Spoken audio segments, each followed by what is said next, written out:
Well, hello again there, kids. This is your favorite teacher giving his video podcast. This one is called JFK Presidency, and this is a part one. Part two will be follow, hopefully, as a separate file. So, let's start with the 1960 election. We've had Eisenhower as president for 2 terms, Republican. Things have been going pretty well. Cold War's heated up a little bit, but it's time for a new presidency, and Eisenhower can't run, obviously, so option number one for the Democrats is going to be this man, JFK.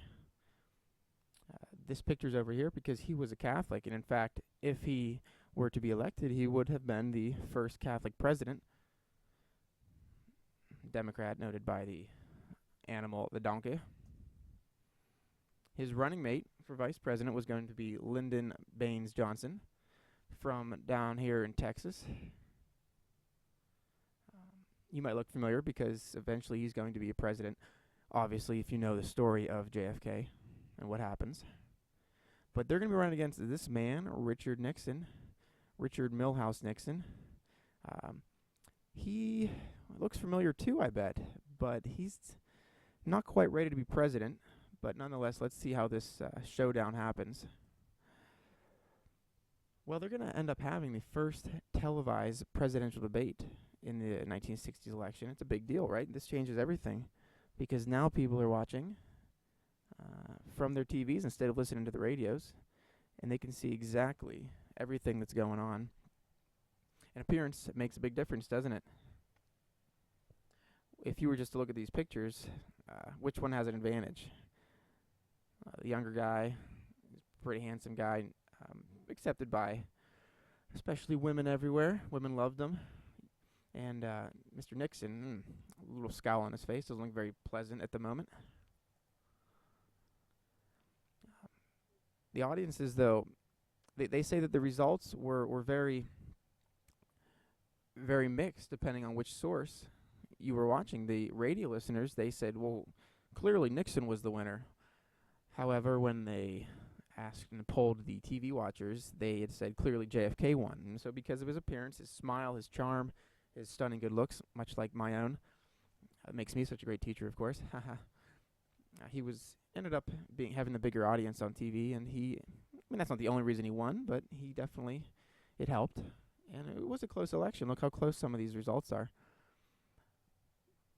Pretty high participation rate. Not high enough, we should be higher, but if you look at the electoral votes, we have an electoral system in our country, obviously. I'm hoping you know that by now. He had a pretty clear margin.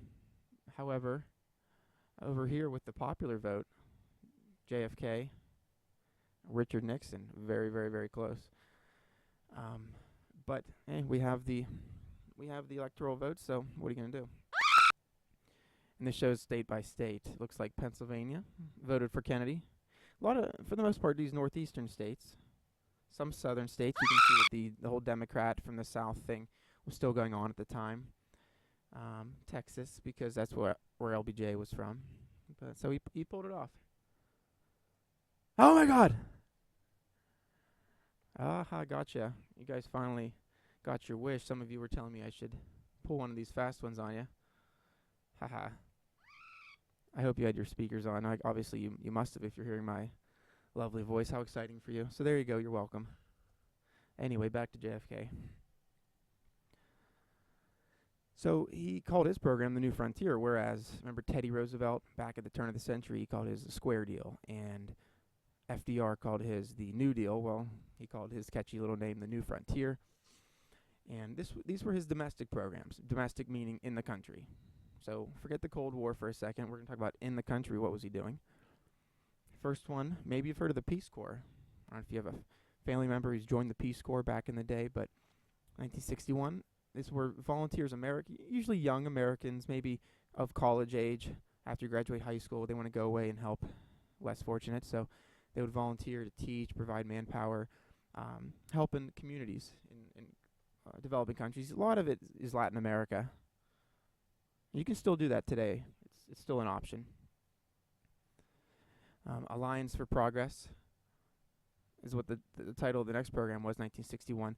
And that's financial aid to Latin America, again, focusing on Latin American nations, agreeing to democratic reform. So I don't know if you can see through this, but, I mean, are we just being that nice?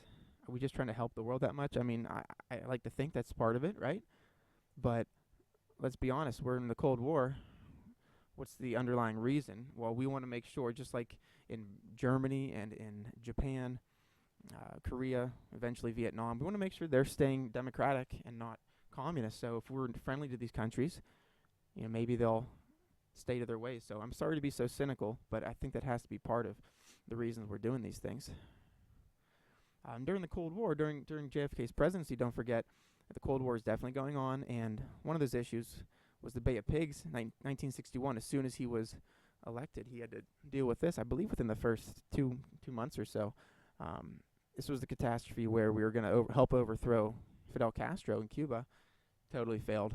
We looked terrible in the international spotlight. JFK was really embarrassed, even though he didn't have too much to do with planning it, but it was a big slap in the face for the U.S. Remember, he also had to deal with, a year or two later, the missile crisis, Cuban Missile Crisis, where we found out that the Cubans were allowed Russia to put Soviet missiles, interballistic missiles, that could reach our shores. And remember, Cuba's only, 90 miles away from Florida? So, but these missiles could have hit almost anywhere in the U.S. And this was a big catastrophe. We ended it peacefully in the long run, but these are issues he had to deal with. And then don't forget, the Asian nation of Vietnam.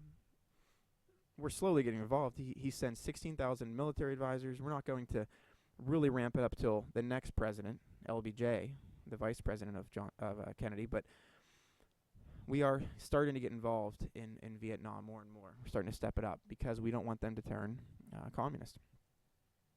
The French couldn't handle keeping things under control in Vietnam. And, of course, the Berlin crisis was going on. It was heating up. Remember, the city within East Germany, we have East Berlin and then, West Berlin, just the two sides by now. And East Germany built the Berlin Wall at this point in the early 60s to help protect East Berlin. Well, I don't know. What do you think? Was that, or was it to keep East Berliners from escaping? Because who would want to be in Soviet-controlled East Berlin? I know I wouldn't. So probably a little bit of both. And here's a clever animation that took me about 3 weeks to construct. So there you go, the Berlin Wall, 1960s, until the fall of fall of the Soviet Union in, I think, 89. And don't forget, the last part of JFK's presidency was the space race. The whole,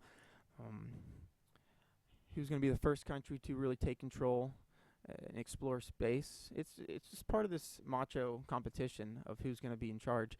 And JFK, during one of his famous speeches, said he promised America that we were going to put a man on the moon before the end of the decade. And if you're good at math, the end of the decade is going to be 1969, which is exactly the year that they ended up doing that. They accomplished that by 1969. So he kept his word. But before that could happen, the Russians beat us. They embarrassed us by putting the first satellite into space, the Sputnik, 1957. And we were very embarrassed, and our schools are going to all of a sudden have this focus on math and science because we think we're losing to the Russians or the Soviets. So that really got us moving. That's why he claimed that. So before you know it, he has his way. And in 69 we have man on the moon, and by 1987 we have Formula One racing on the moon. I'm just kidding, that's not true. But maybe someday. All right, well, that's the end of part 1. Thanks. Hopefully you filled out your note guide. And stay tuned. See you next time.